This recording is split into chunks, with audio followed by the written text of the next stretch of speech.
ദൈവത്തിൻ്റെ അതിപരിശുദ്ധമായ നാമം വാഴ്ത്തപ്പെടുമാറാകട്ടെ.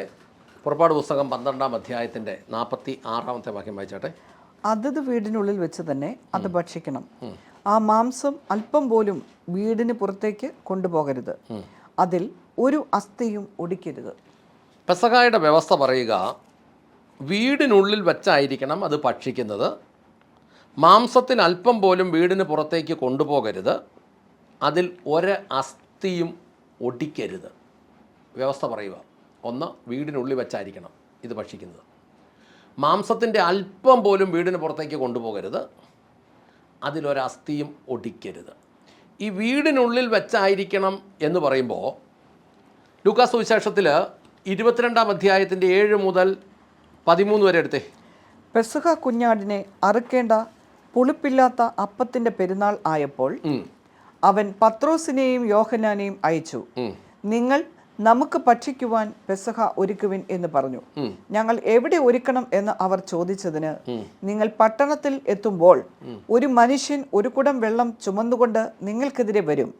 അവൻ പ്രവേശിക്കുന്ന വീട്ടിലേക്ക് അവൻ്റെ പിന്നാലെ ചെന്ന് വീട്ടുടയവനോട്, ഞാൻ എൻ്റെ ശിഷ്യന്മാരുമായി പെസഹ ഭക്ഷിക്കുവാനുള്ള വിരുന്നുശാല എവിടെ എന്ന് ഗുരു നിന്നോട് ചോദിക്കുന്നു എന്ന് പറയുവിൻ. അവൻ വിരിച്ചൊരുക്കിയ ഒരു വൻ മാളിക കാണിച്ചു തരും. അവിടെ ഒരുക്കുവിൻ എന്ന് അവരോട് പറഞ്ഞു. അവർ പോയി തങ്ങളോട് പറഞ്ഞതുപോലെ കണ്ട് അവർ പെസഹ ഒരുക്കി. പെസഹ എവിടെ ഒരുക്കണം എന്ന് ചോദിച്ചതിന് യേശുവിനോട് ശിഷ്യന്മാർ ചോദിച്ചപ്പം യേശു അതിൻ്റെ വഴികളെല്ലാം പറഞ്ഞു കൊടുത്തു. അതിൻ്റെ 12-ാമത്തെ വാക്യം പറയുന്നു, വിരിച്ചൊരുക്കിയ വിശാലമായൊരു മാളിക മുറി അയാൾ നിങ്ങൾക്ക് കാണിച്ചു തരും, അവിടെ ഒരുക്കും. കാര്യം 12 പേരേ ഉള്ളൂ. പക്ഷേ ഈ പെസഹ ഒരുക്കാനുള്ള സ്ഥലം എവിടെയാണെന്ന് ചോദിച്ചാൽ പറഞ്ഞു, വിരിച്ചൊരുക്കിയ വിശാലമായ മാളിക മുറി അയാൾ നിങ്ങൾക്ക് കാണിച്ചു തരും, അവിടെ ഒരുക്കുവിൻ. അവർ പോയി യേശു തങ്ങളോട് പറഞ്ഞിരുന്നത് പോലെ കണ്ട് പെസഹ ഒരുക്കി. 12 ശിഷ്യന്മാരും യേശുവും 13 പേർക്ക് വേണ്ടി വിരിച്ചൊരുക്കിയ വിശാലമായ ഒരു മാളിക മുറി. ഇനി മത്തായി സുവിശേഷം എന്നാ പറയുന്നതെന്ന് മത്തായി 26-ന്റെ 17 മുതൽ 19 വരെ നോക്കിയേ. പുളിപ്പില്ലാത്ത അപ്പത്തിൻ്റെ 1-ാം ദിവസം ശിഷ്യന്മാർ യേശുവിൻ്റെ അടുക്കൽ വന്നു. നീ പെസഹ ഭക്ഷിക്കുവാൻ ഞങ്ങൾ എവിടെയാണ് ഒരുക്കേണ്ടത് എന്ന് ചോദിച്ചു. അതിന് അവൻ പറഞ്ഞത്, നിങ്ങൾ നഗരത്തിൽ ഇന്നയാളിൻ്റെ അടുക്കൽ ചെന്ന്, എൻ്റെ സമയം അടുത്തിരിക്കുന്നു, ഞാൻ എൻ്റെ ശിഷ്യന്മാരുമായി നിന്റെ അടുക്കൽ പെസഹ ഭക്ഷിക്കുമെന്ന് ഗുരു പറയുന്നു എന്ന് പറയുവിൻ. ശിഷ്യന്മാർ യേശു കൽപ്പിച്ചതുപോലെ ചെയ്തു, പെസഹ ഒരുക്കി. അപ്പം ഈ പെസഹായ്ക്ക് അത് നടത്തുന്നതിന് മാന്യമായ ഒരു ഒരുക്കം ഉണ്ടായിരുന്നു. ഒരു പുസ്തകത്തിൽ, ഒരു സുവിശേഷത്തിൽ പറയുന്നു, ലൂക്ക എഴുതിയ സുവിശേഷത്തിൽ പറയുന്നു, വിരിച്ചൊരുക്കിയ മാളിക മുറി. ഇവിടെ പറയുന്നു, പട്ടണത്തിൽ ഇന്നയാളിൻ്റെ അടുക്കൽ ചെന്ന് അയാളോട്, എൻ്റെ സമയം അടുത്തിരിക്കുന്നു, ഞാൻ എൻ്റെ ശിഷ്യന്മാരുമായി താങ്കളുടെ ഭവനത്തിൽ പെസഹ ആചരിക്കാൻ പോകുന്നു എന്ന് പറയുന്നു. യേശു തങ്ങളോട് പറഞ്ഞതുപോലെ ശിഷ്യന്മാർ പെസഹ ഒരുക്കി എന്നാണ് പറയുന്നത്. അതായത് ഇതിനു വേണ്ടി തയ്യാറാക്കിയ ഒരു സ്ഥലം, വിരിച്ചൊരുക്കിയ ഒരു മാളിക, അല്ലെങ്കിൽ അതിനു വേണ്ട ക്രമീകരണമുള്ള ഒരു സ്ഥലം. അല്ലാതെ ഈ ന്യൂ ജനറേഷൻ ഉപദേശക്കാർ പറയുന്നത് പോലെ മരത്തിൻ്റെ ചുവട്ടിലും ഒക്കെ തിരുവത്താഴം നടത്താം എന്ന് പറയുന്നതിനകത്ത് ഒരു ശകലം വശക്കേടുണ്ട്. സഭാ ടൂർ നടത്തിയിട്ട് വനത്തിനകത്ത് വെച്ച് അവിടുന്ന് കിട്ടുന്ന ഒരു പ്രത്യേകതരം പാനീയങ്ങളും നിലവിലുള്ള ബണ്ണും ബ്രെഡും ഒന്നും ചേർത്ത് ഇത് നടത്താം എന്ന് പറഞ്ഞാൽ അത് നടക്കില്ല. ഈ കടയിൽ നിന്ന് മേടിക്കുന്ന ബ്രെഡും ബന്നും ഒന്നും പുളിപ്പില്ലാത്തതല്ല, അതൊക്കെ പുളിപ്പിച്ചിട്ട് തന്നെ ഉണ്ടാക്കുന്നതാണ്. അതൊന്നും ദൈവവചനത്തിൻ്റെ വ്യവസ്ഥയിലുള്ളതല്ല. ബ്രെഡിൻ്റെ പുറത്തെ ആ മൊരിഞ്ഞ ഭാഗം വലിച്ചു പറിച്ച് കളഞ്ഞിട്ട് ബന്നിൻ്റെ പുറത്തെ ആ മൊരിഞ്ഞ ഭാഗമൊക്കെ അതെല്ലാം എടുത്ത് കളഞ്ഞിട്ട് അതൊന്നും അല്ല ഇത്, ഇതിനൊക്കെ ശകലം പണിയുണ്ട് എന്ന് പറഞ്ഞാൽ ഇത് ചെയ്യാൻ ദൈവം ഏൽപ്പിച്ചവൻ അതിൻ്റെതായ അധ്വാനത്തിൽ കൂടെയൊക്കെ അത് നടത്തേണ്ടത് തന്നെ വരും. അങ്ങനെ സഭാ ടൂർ നടത്തിയിട്ട് വനത്തിലിരുന്ന് നടത്തേണ്ടതല്ല, ഈ പറഞ്ഞ പശ്ചാത്തലത്തിലൊന്നും നടത്തേണ്ടതല്ല. പിന്നെ ഇതല്ലാതെ ഇതിനപ്പുറത്തോട്ട് പറഞ്ഞു കഴിഞ്ഞാൽ എവിടെയെങ്കിലും വെച്ച് എങ്ങനെയെങ്കിലും നടത്തേണ്ടതൊന്നുമല്ല ഇത്. പണ്ട് ഒരു ന്യൂ ജനറേഷൻ ഉപദേശകൻ പറഞ്ഞു, ഇതിപ്പോൾ ഒരു ചെണ്ടക്കപ്പയുണ്ടെങ്കിലും നമുക്ക് തിരുവത്താഴം നടത്താം. ആ വീട്ടുടമസ്ഥൻ വിശ്വാസിയാണെങ്കിൽ, സ്നാനപ്പെട്ടവനാണെങ്കിൽ, വീട്ടുടമസ്ഥൻ തൻ്റെ വീട്ടിൽ ആ ചട്ടക്കപ്പയും കട്ടൻ കാപ്പിയും വെച്ച് ഇത് നടത്താം എന്ന് വരെ പറഞ്ഞ പുള്ളികൾ കേരളത്തിലും ആന്ധ്രയിലും ആഫ്രിക്കയിലും ഒക്കെ ആയിട്ട് ഓടി നടപ്പുണ്ട് വലിയ പാർട്ടീസ്. അവർ പറഞ്ഞത് എണ്ണക്കപ്പയും കട്ടൻ കാപ്പിയും ഉണ്ടേ പോലും ഇത് നടത്താൻ കാരണം അത്ര ഇതിൻ്റെ കാര്യമുള്ളൂ എന്നാണ് പറയുന്നത്. പക്ഷേ വചനവുമായിട്ട് നോക്കുമ്പം അങ്ങനെയൊന്നുമല്ല. ഇനി അപ്പസ്തോല പ്രവൃത്തി 2:46 ഒന്ന് വായിച്ചേ. ഇതിനകത്ത് എന്താ പറയുന്നത്? ഒരു മനസ്സോടെ ദിനം പ്രതി ദേവാലയത്തിൽ കൂടി വരികയും വീട്ടിൽ അപ്പം നുറുക്കിക്കൊണ്ട് ഉല്ലാസത്തോടും ഹൃദയ പരമാർത്ഥതയോടും കൂടെ ഭക്ഷണം കഴിക്കുകയും. അപ്പോൾ അവിടെ എഴുതിയേക്കുന്നത് അവർ എല്ലാവരും ഒരുമനപ്പെട്ട് ദിനം പ്രതി ദേവാലയത്തിൽ കൂടി വരികയും വീട്ടിൽ അപ്പം മുറിച്ചുകൊണ്ട് ഉല്ലാസത്തോടും ഹൃദയ പരമാർത്ഥതയോടും കൂടെ ഭക്ഷണം കഴിക്കുകയും എന്ന് അവിടെ എഴുതിയേക്കുന്നത്.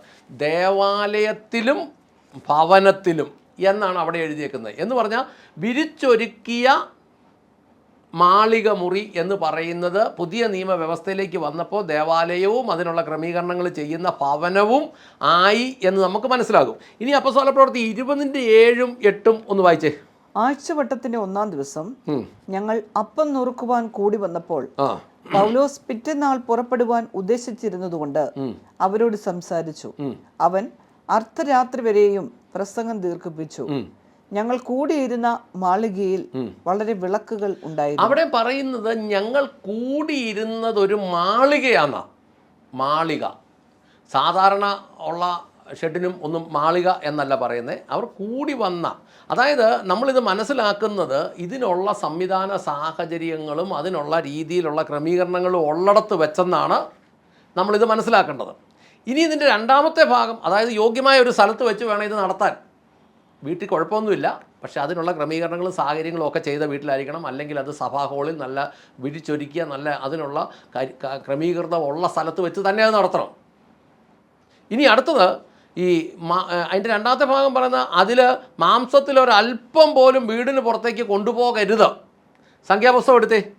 സംഖ്യാപുസ്തകം അതിൻ്റെ 18:11. ഇസ്രയേൽ മക്കളുടെ ദാനമായുള്ള ഈ പ്രത്യേക കാഴ്ചകൾ അവരുടെ സകല നീരാജന യാഗങ്ങളോടും കൂടെ നിനക്കുള്ളതാകുന്നു.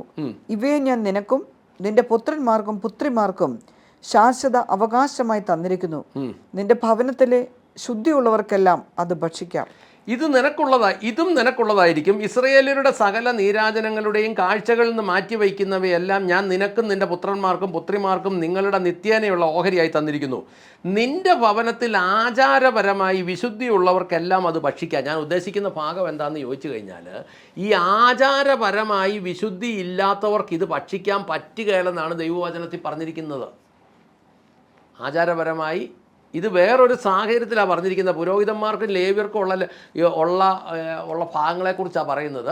പെസഹായുമായിട്ട് ബന്ധപ്പെട്ടതല്ല. പക്ഷേ എന്നാലും ദൈവത്തിൻ്റെ വ്യവസ്ഥ ഇതാ പറയുന്നത്, ആചാരപരമായ വിശുദ്ധി ഉള്ളവർക്കേ ഇത് ചെയ്യാൻ പറ്റുള്ളൂ. അതായത് സഭയ്ക്ക് പുറത്തോട്ട് കൊണ്ടുപോയി ഒരു പരിപാടിക്കും ഇത് എടുക്കരുത്. ഇനി ഇതിൻ്റെ മൂന്നാമത്തെ ഭാഗം പറയുന്ന അതിൽ ഒരസ്ഥിയും ഒടിക്കരുതെന്നാണ്. ഈ യേശുവിൻ്റെ നിഴലായ കുഞ്ഞാടിൻ്റെ ഒരസ്ഥി പോലും, കുഞ്ഞാടിൻ്റെ മാംസത്തിൻ്റെ ഒരസ്ഥി പോലും ഒടിക്കരുത്. യോഹന്നാൻ 19:36 വായിച്ചേ. അവൻ്റെ ഒരു അസ്ഥിയും ഒടിഞ്ഞു പോകുകയില്ല എന്നുള്ള തിരുവെഴുത്ത് നിവൃത്തിയാകേണ്ടതിന് ഇത് സംഭവിച്ചു. അവൻ്റെ ഒരസ്ഥിയും ഒടിഞ്ഞു പോകയില്ല എന്നുള്ള തിരുവെഴുത്ത് നിറവേറാൻ വേണ്ടി ഇതൊക്കെയും സംഭവിച്ചു. പുറപ്പാട് 12:46 പറയുന്ന വീടിനുള്ളിൽ വെച്ചായിരിക്കണം ഇത് ഭക്ഷിക്കുന്നത്. മാംസത്തിൽ അല്പം പോലും വീടിന് പുറത്തേക്ക് കൊണ്ടുപോകരുത്. അതിൽ ഒരസ്ഥിയും ഒടിക്കരുത്.